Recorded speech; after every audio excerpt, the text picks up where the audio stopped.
Hi everyone, I'm Haipeng. I just finished a postdoc at Microsoft Research and I'm joining USC next. So today I'm going to talk about how to combine a band of bandit algorithms.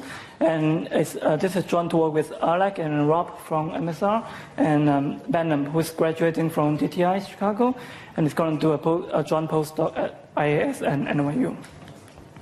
Okay, so let me start with a concrete example. So if you go to msn.com, you will see a bunch of news articles recommended to you. And it turns out that Microsoft is actually using some contextual bandit algorithms behind these personalized recommendations. So there are many existing algorithms in the literature for the contextual bandit problems. So now the question is, given so many algorithms, which one should we use? So the problem is complicated enough so that no one single algorithm that's guaranteed to be the best. So naively, you can just try all the algorithms and then pick the best. But this is clearly an inefficient, wasteful, and non-adaptive approach. So the hope here is to somehow create a master algorithm that can combine a bunch of base algorithms automatically and adaptively on the fly, so that at the end of the day, the master performs very close to the best base algorithm in the long run. So that's the hope. And so at first glance, you might think this is just another multi-unbanded problem, because you can see each base algorithm as an arm. But it turns out that there's a serious flaw in this thinking, because the base algorithm, they are not static arms. Instead, their performance is significantly influenced by the master, because they don't always get to see the feedback that they want to see. And the regret guarantee of a bandit algorithm is only about the actual performance of the base algorithm, while the right objective of this problem is to have the master that performs almost as well as the best base algorithm if it had been run on its own. Okay, and the difficulty here is that worse performance of a base algorithm will naturally lead to less feedback from the master, and then less feedback from the master will then lead to even worse performance of the base algorithm. So in other words, the problem really requires a better trade-off between exploration and exploitation than the usual multi-unbanded problem. So the most related work of this problem is this one by Melrat and Manus, where their solution is just to use XP3 with some higher than usual amount of uniform exploration. So what they can get is, for example, if the base algorithm all have root-y regret, then the master will unfortunately have a T to the 2/3 regret. So our main result is a new algorithm that somehow emits more active and adaptive exploration, so that if we go back to this example, the master will also have root-y regret. And we have also many other applications. For example, we can get one efficient contextual bandit algorithms, which simultaneously enjoys root-y regret when the losses are IID, so when the environment is easy in some sense, and some safe guarantee even when the losses are adversarial. And another example is that you can run Thompson sampling with different priors, and as long as one of the priors is true, then you will get some good guarantee. So that's the high-level picture. Let me now go into the setting. So consider the following problem. At each round, the environment first reveals some site information xt. So after that, the player picks an action theta t. And afterwards, the environment decides a loss function which takes an action and a context as inputs and output a loss between 0 and 1. And finally, the player suffers and observes the loss of the action that it picks on the current context. And clearly, this captures a lot of bandit problems like multi-unbandits, contextual bandits, and convex bandits, and so on. And we care about the usual pseudo regret. So now, suppose you are given m base algorithms for this problem, B1 to Bm, and the hope is that we want, for all base algorithms, if running the base algorithm alone gives a regret bound of I of t, then I want, when I run the master with all these base algorithms, the master guarantees O of poly m times I of t. So why is this desirable?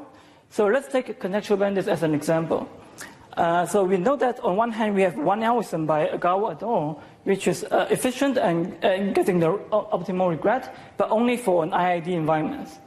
But on the other hand, we have there's an algorithm by Sirikans et al., which gets something slightly worse, but it works for a hybrid environment where the context is stochastic, but the losses can be adversarial. So now if I have a master algorithm that gives you this kind of guarantee, I can just combine these two basic algorithms and get the one single algorithm that simultaneously enjoys these two properties. So in other words, this allows us to have a principal way to design more adaptive algorithms. Okay? But maybe not so surprisingly, this is impossible in general. So we need to make some assumption on how the basic algorithm behave when you run it with the master. So to show the assumption, let me first show you a generic approach for the master. So which is very simple. You basically just sample a basic algorithm on each round according to some distribution PT. After that, you follow the output of this basic algorithm and you construct importance weighted feedback for each basic algorithm, and then send this feedback to the basic algorithm, so they can do their updates. And finally, you update the distribution PT.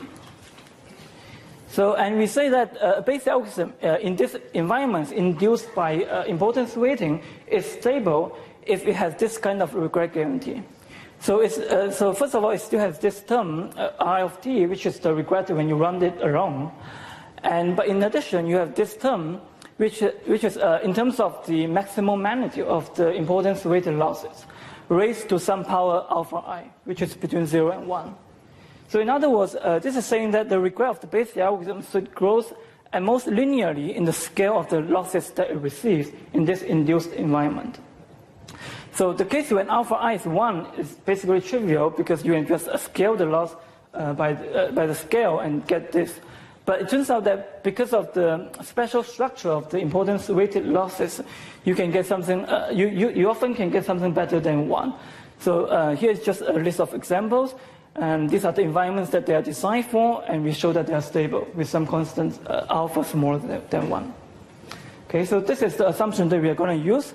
And just know that even with this assumption, XP3 still doesn't work. So we really need a different algorithm.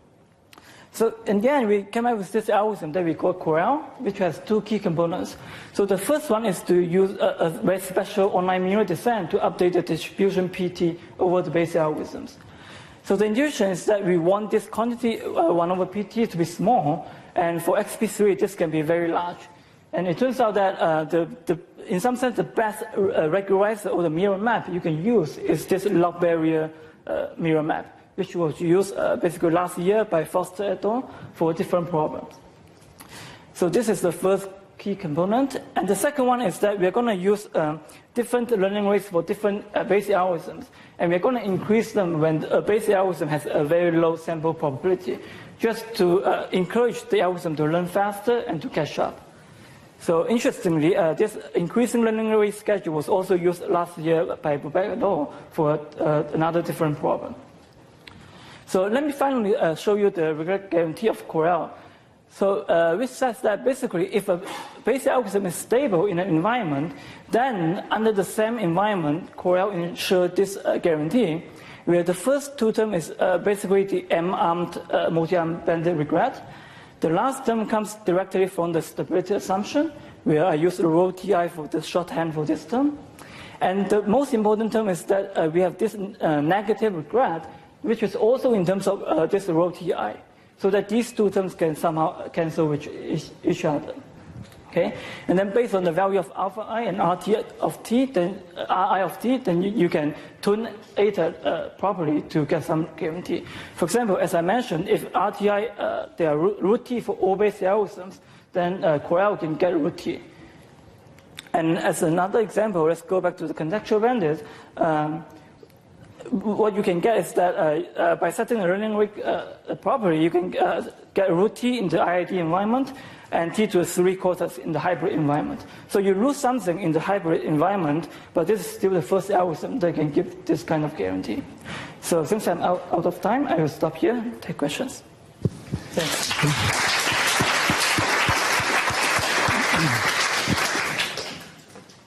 Questions?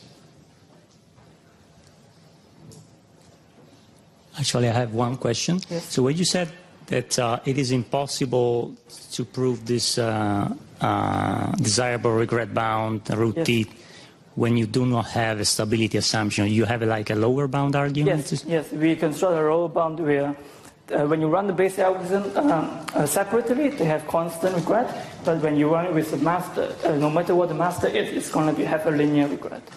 I see. Okay, thanks. Any other questions? Please. So, in your main algorithm, when you are deciding which algorithm to sample, yes, you take the decision of who you are going to ask, and then only this one will get some feedback? No, all the algorithms will get feedback, and the feedbacks are just like importance weighted feedback. So for the algorithm that you didn't pick, you just send 0 to them. Okay.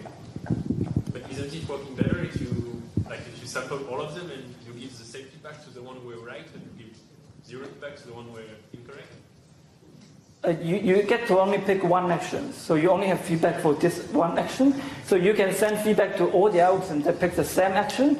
That you can do that too. You can analyze it too, but it doesn't improve the bound. Okay, let's thank the speaker again. Thanks.